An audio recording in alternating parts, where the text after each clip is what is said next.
Welcome. You might be here because you're curious, or maybe because you've stumbled. Maybe you've made a mistake, or someone you love has. Whatever brought you here, one thing is true: everyone deserves a second chance.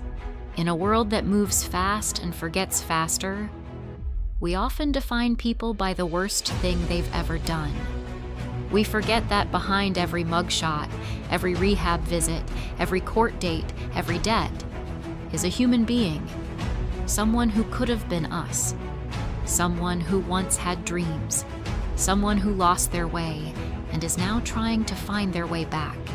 This is not a story of perfection.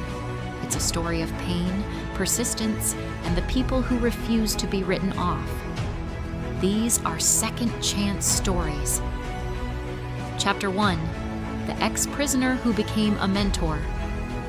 Anthony Thompson didn't plan to become a role model. At 17, he was trying to survive. Southwest Baltimore wasn't a place known for opportunity. It was known for broken homes, crumbling schools, and violence around every corner. He fell in with a gang because it offered something his life lacked: protection, brotherhood, identity. By 19, he was involved in an armed robbery gone wrong. No one was killed, but Anthony was sentenced to 10 years. 10 years in a cold cell, surrounded by metal doors, strip searches, and 23-hour lockdowns. At first, he was angry. He blamed his neighborhood, the police, even the victim. But that changed the day his little brother stopped coming to visit. His mom said, "He's scared. He thinks you're never coming back."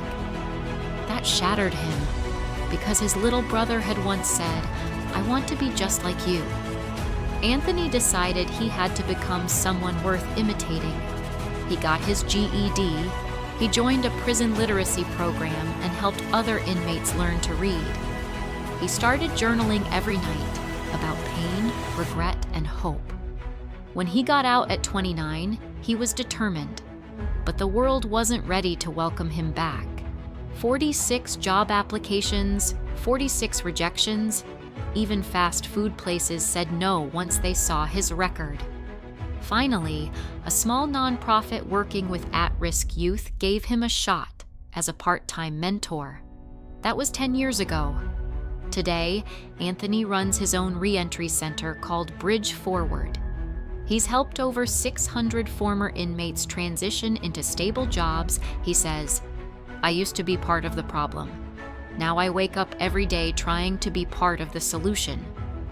Because a second chance doesn't erase the past, but it can rewrite the future.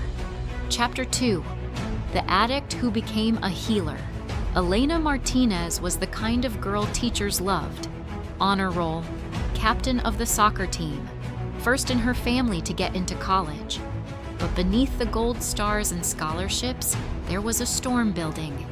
At 16, she tore her ACL during a championship match. Her doctor gave her a prescription for OxyContin, told her it would help with the pain.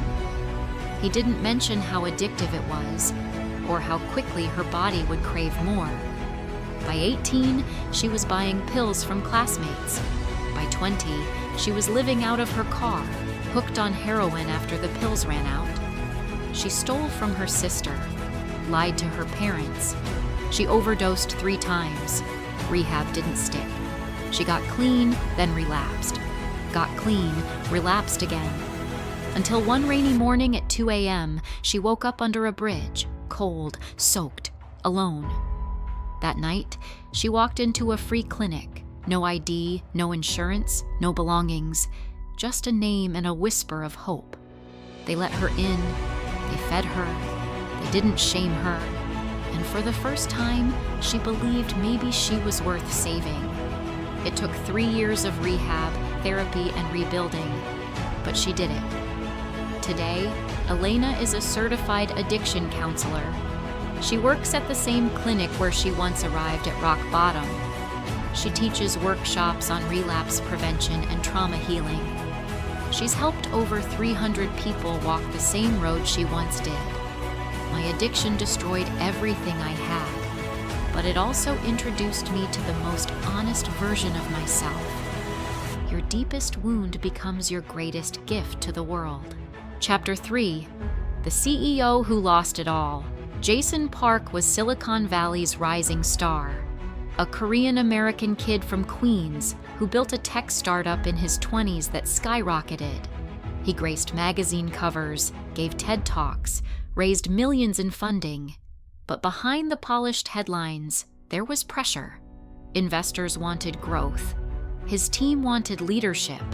He started inflating user data to keep the company looking healthy. He didn't steal money, but he lied.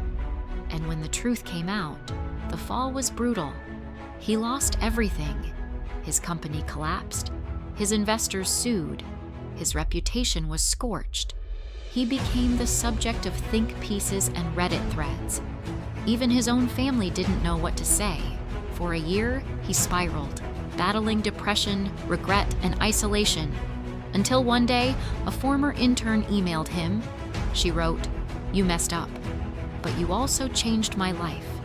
You believed in me before I believed in myself." Jason cried reading that. It was the first kind word he'd heard in months. That message became his turning point. He started volunteering, teaching underserved youth about tech, ethics, and failure. He spoke openly about his mistakes. Eventually, he founded a new company, not about fame or money, but impact. A platform that gives free career-building tools to teens from low-income schools. He says, "Your past doesn't disappear, but it doesn't have to define your worth. Owning my failure gave me a freedom I never had when I was winning." What do all these stories have in common? They're not about people who never failed. They're about people who refused to stay failures. People who owned their past, faced their demons, and chose to fight for a better tomorrow, even when the world had stopped believing in them. We often talk about success as being shiny, smooth, polished. But real success is messy. It comes with bruises, scars, and sleepless nights. Second chances don't erase the past. They say, "Yes, I did that. But that's not all I am." There's a version of you that exists beyond the mistake. There's a life waiting on the other side of shame. You are more than what you've done, and you're more than what's been done to you. You are worthy of redemption. You are worthy of healing. You are worthy of a second chance. And maybe you're not alone. Maybe your story is just beginning.